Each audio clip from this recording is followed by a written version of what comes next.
Knees తినాలనే కోరిక అందరికి ఉంటుందో ఉండదో కానీ నాకైతే నీస్ కన్నా ఇక దొడ్డుప్మా తినాలనే ఎక్కువ ఉంటుంది. పొద్దుగాల లేవగానే టిఫిన్కి ఏం చేసినా ఏం చేయని చెప్పి గిన్నెలన్నీ వెతకబట్టే ఇక పొద్దుగాల టిఫిన్ కింద గారెలు బోండాలు పూరీలు అనకుండా సింపుల్గా నేను ఏం చేయమన్నా ఇక దొడ్డుప్మా చేయమన్నా.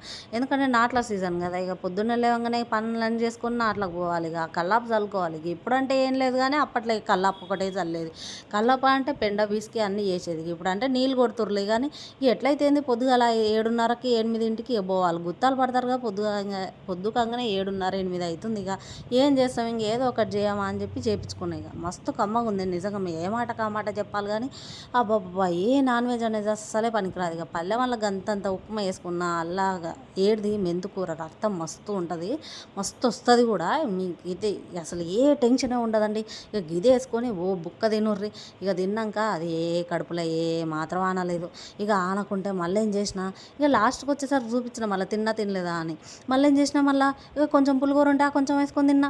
మళ్ళీ ఇంత అన్నం పెట్టుకున్న పల్లెం వల్ల మళ్ళీ కొంచెం ఇది వేసుకున్న ఏది మెంతుకూర వేసుకొని మళ్ళీ ఓ బుక్క కలుపుకొని తింటే మస్తు ఉంది.